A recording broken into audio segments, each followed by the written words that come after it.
কোনো ব্যক্তি ধনী ধনী বটে, কিন্তু এই মুহূর্তে তার কাছে টাকা নেই, কোরবানির মুহূর্তে, ঠিক কোরবানির মুহূর্তে টাকা নাই, তাই সে ঋণ করে হলেও কোরবানি করে।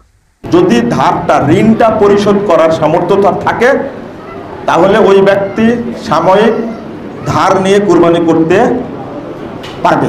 কেউ চাইলে ধার করে ঋণ করে কোরবানি করতে পারেন যদি তিনি পরবর্তীতে এই ঋণ পরিশোধ করার সদুদ্দেশ্য তার থাকে, ব্যবস্থা তার থাকে।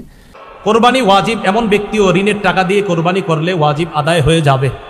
সুপ্রিয় দর্শক শ্রোতা মণ্ডলী, আজকে আমরা এই ভিডিওতে জানব ঋণ করে বা লোন করে কোরবানি দেওয়া যাবে কিনা, এবং কোনো ব্যক্তি যদি আগে থেকে ঋণগ্রস্ত থাকে তো এই ঋণ পরিশোধ করার আগেই সে কোরবানি দিতে পারবে কিনা।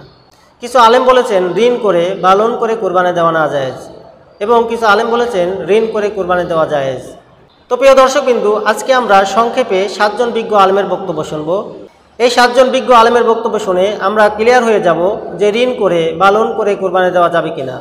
এই 7 জন আলেমের মধ্যে প্রথমে থাকছেন মাওলানা আবুল বাশার সাহেব, দ্বিতীয় নম্বরে থাকছেন মুজাফফর বিন মুহসিন, তৃতীয় নম্বরে থাকছেন শায়েখ মতিউর রহমান মাদানী, চতুর্থ নম্বরে থাকছেন শায়েখ আহমদুল্লাহ, পঞ্চম নম্বরে থাকছেন মুফতি কাজী ইব্রাহিম, ষষ্ঠ নম্বরে থাকছেন মুফতি আরিফ বিন হাবিব, এবং সর্বশেষ 7ম নম্বরে থাকছেন ডক্টর মিজানুর রহমান আজানী সাহেব।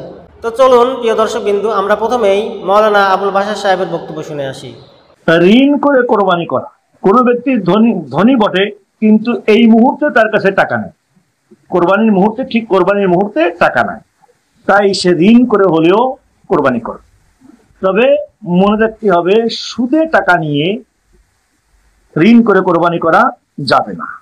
প্রিয় দর্শক, আপনারা মাওলানা আবুল বাশার সাহেবের বক্তব্য শুনলেন। তিনি বললেন ঋণ করে কোরবানি দেওয়া জায়েজ যদি এই ঋণ পরিশোধ করার তার সামর্থ্য থাকে, এবং তিনি এটাও বললেন যে এই ঋণ সুদের উপর করা যাবে না, সুদের উপর ঋণ করে কোরবানি দেওয়া জায়েজ নেই। প্রিয় দর্শকবিন্দু, এখন আমরা বক্তব্য শুনব মুজাফফর বিন মুহসিন সাহেবের। চলুন তার বক্তব্যটি শুনে আসি। যদি ঋণটা পরিশোধ করার সামর্থ্য তার থাকে, তাহলে ওই ব্যক্তি সাময়িক ধার নিয়ে কোরবানি করতে পারবে। এখানে সুন্দর একটা কথা বলেছেন। এই প্রশ্নটাই ইমাম ইবনে তাইমিয়া রাহিমাহুল্লাহকে করা হয়েছিল। তিনি উত্তর দিচ্ছেন 26 নম্বর ফতোয়া, মাজমুয়া ফতোয়া 26 নম্বর খণ্ডের 305 পৃষ্ঠা। ইনকান আলাহু ওয়াফাউ, যদি ঋণ পরিশোধ করার সামর্থ্য থাকে, ফাস্তাদানা মা ইউদিহি বিহি বা ইউদাহি বিহি হাসান, যদি সামর্থ্য থাকে ঋণ পরিশোধ করার, তাহলে ঋণ করে কুরবানি করাটাই কি উত্তম, হাসান, ভালো। ওয়ালা ইয়াজিবু আলাইহি আন ইয়াফআলা যালিক, তবে ধার করে কুরবানি করার তার উপরে ওয়াজিব না, করতেই হবে এমনটা না। প্রিয় দর্শকবিন্দু, এই পর্যায়ে আমরা বক্তব্য শুনব শায়েখ মতিউর রহমান মাদানী সাহেবের। চলুন তার বক্তব্যটি শুনে আসি। ঋণগ্রস্ত ব্যক্তি কোরবানি দেবে কে দেবে না, যদি তার ওপর ঋণ এমন থাকে যে ঋণদাতা তার কাছে তলব করছে যে আমার ঋণ পরিশোধ করেন, তাহলে তার জন্য কোরবানি দেওয়া ঠিক নয়। বোঝা গেছে? কিন্তু ঋণদাতা যদি বলে যে অসুবিধা নাই, সে সময় দিয়ে রেখেছে যে আপনি জিলহজ মাসের পরে দেবেন, আরও 2 মাস পরে দেবেন, এখনও ঋণ পরিশোধের সময় আসেনি, তাহলে সেই ক্ষেত্রে। এবার আমরা বক্তব্য শুনবো শায়েখ আহমদুল্লাহ সাহেবের। চলুন তার বক্তব্যটি শুনে আসি। যদি কেউ ঋণ করে ধার করে কোরবানি করেন, তাহলে সে কোরবানি বিশুদ্ধ হবে কিনা বিষয়ে, এবং আগে থেকে কেউ ঋণগ্রস্ত রয়েছেন, সে ঋণগ্রস্ত ব্যক্তির কোরবানি করলে সেটি ইসলাম শরিয়ার দৃষ্টিকোণ থেকে গ্রহণযোগ্য হবে কিনা, বা ইসলাম শরিয়া এটাকে কীভাবে দেখে এই বিষয়ে। এ দুটি মাসআলার প্রথমটির উত্তর হলো, কেউ চাইলে ধার করে ঋণ করে কোরবানি করতে পারেন যদি তিনি পরবর্তীতে এই ঋণ পরিশোধ করার সদুদ্দেশ্য তার থাকে, ব্যবস্থা তার থাকে, তাহলে তিনি ঋণ করে কোরবানি করতে পারেন। জাগতিক যে কোনো কাজ যেরকম আমরা ঋণ করে লোন করে করতে পারি, রাসূল করিম সাল্লাল্লাহু আলাইহি ওয়াসাল্লামের জীবনেও তিনি লোন করেছেন, ঋণ করেছেন, সাহাবা ইকরাম অনেকে লোন করেছেন।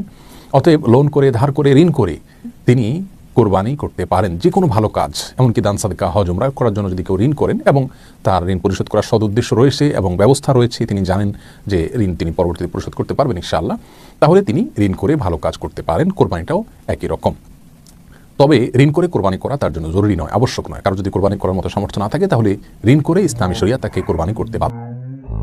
আর দ্বিতীয় মাসআলার উত্তর হলো, ঋণগ্রস্ত ব্যক্তি যদি কোরবানি না করে ঋণ পরিশোধ করলে তার ঋণ কমে, অর্থাৎ ঋণ পরিশোধ করার বিষয়টিকে তিনি যদি অগ্রাধিকার দেন, তাহলে সেটি তার জন্য উত্তম হবে, এ বিষয়ে কারোর কোনো দ্বিমত নেই।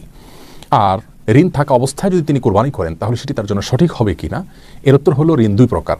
কিছু ঋণ আছে যেগুলো দাইনে মুআজ্জাল বলা হয় ইসলামী শরিয়ার পরিভাষাতে, ফিকহের পরিভাষায়, অর্থাৎ যে ঋণটি খুব দ্রুত পরিশোধ করার জন্য প্রেশার রয়েছে বা প্রাপকের দাবি রয়েছে, সেক্ষেত্রে এ ধরনের ঋণকে খুব দ্রুত শোধ করার স্বার্থে কোরবানি না করে ঋণ পরিশোধ করতে হবে।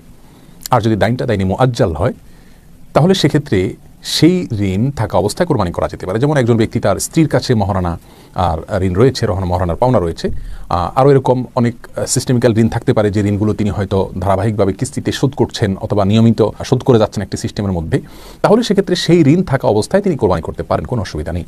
তাহলে যদি এমন হয় যে প্রাপকের প্রেশার আছে, চাওয়া আছে, দাবি আছে, বা তার থেকে আমার সময় নেওয়া নেই, বা সেই দাইনটা ফিকহের পরিভাষায় দাইনে মুআজ্জালের সংজ্ঞায় পড়ে, তাহলে সেক্ষেত্রে সেরকম ঋণ রেখে ঋণ পরিশোধ না করে কোরবানি করা জায়েজ নাই। আমাদের সমাজে অনেক ব্যক্তি আছেন যারা অধীনস্থ কর্মকর্তা, কর্মচারী এবং কি কাজের লোক, এবং অনেক মানুষ আছেন যাদের পাওনাকে আটকে রেখে তারা বড় বড় গরু কোরবানি করেন। ইসলাম শরিয়ার দৃষ্টিকোণ থেকে এটি জঘন্য অপরাধ। এটি তো সওয়াবের কোনো মাধ্যম হবেই না, কারণ হবেই না, বরং অন্যের হক না দিয়ে কোরবানি করলে তাতে আল্লাহ সুবহানাহু ওয়া তাআলা মোটেও সন্তুষ্ট হবেন না। প্রিয় দর্শক, শেখ আহমদুল্লাহ সাহেব তিনি বললেন ঋণ করে কুরবানি দেওয়া জায়েজ।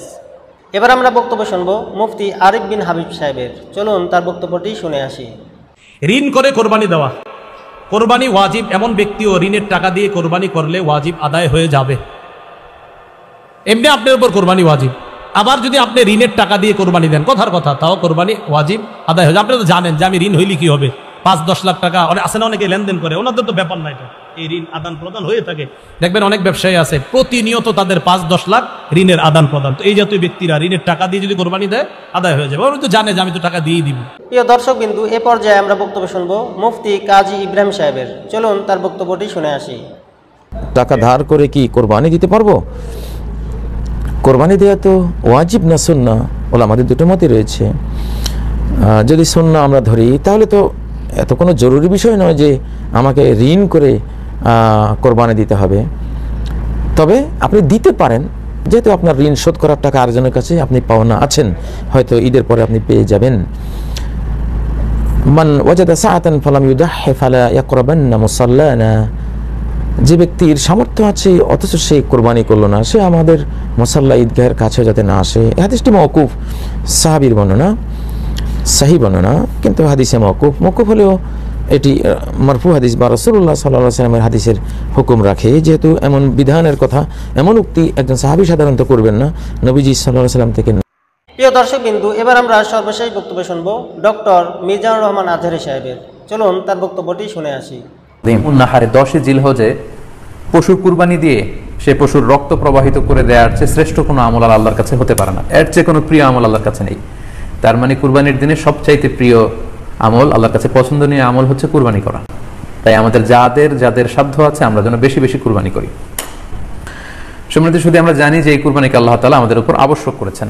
কুরবানির হুকুম সম্পর্কে যদি বলি তাহলে বলবো যে এটা ওয়াজিব হানাফি স্কুল অফ থট অনুযায়ী, কিন্তু অন্যান্য মাযহাবে এটাকে সুন্নাতে মুআক্কাদা বলা হয়েছে। মেজরিটি স্কলাররা, জুমহুরুল ফুকাহা, ইমাম শাফিঈ, আহমদ এবং ইমাম মালিকদের মতে, তাদের মতে এটা হচ্ছে সুন্নাতে মুআক্কাদা। কিন্তু হানাফি মাযহাবে এই কুরবানি করা হচ্ছে ওয়াজিব।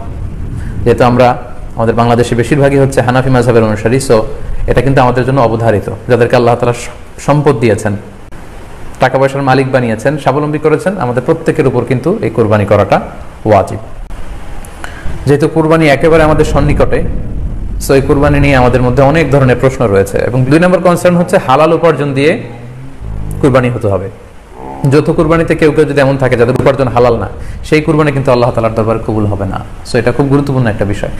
ঋণের ক্ষেত্রে কয়েকটি বিষয় খুব ভালো করে আমাদেরকে বুঝে নিতে হবে। ঋণের কিছু ধরন আছে, কিছু ক্লাসিফিকেশন আছে। এক ধরনের ঋণ হচ্ছে যেটা আমাকে একবারে পরিশোধ করে দিতে হবে, উপার্জন হালাল না, সেই কুরবানি কিন্তু আল্লাহ তাআলার দরবারে কবুল হবে না।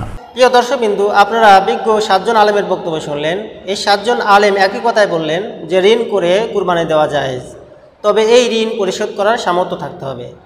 যেহেতু কুরবানির দিন সবচেয়ে বড় আমল হলো কুরবানি করা, তাই যে সমস্ত সামর্থ্যবান মুসলমান ভাইরা রয়েছেন যারা কুরবানির দিনগুলোতে নিজের কাছে টাকা না থাকার কারণে কুরবানি দিতে পারছেন না, তাই তারা যদি চান যে ঋণ করে কুরবানি দেব, তাহলে কুরবানি দিতে পারবেন। এটা সম্পূর্ণরূপে জায়েজ। প্রিয় দর্শকবিন্দু, পরবর্তী ভিডিও দেখার আমন্ত্রণ জানিয়ে এখানে শেষ করছি। আসসালামু আলাইকুম ওয়া রাহমাতুল্লাহি ওয়া বারাকাতুহু।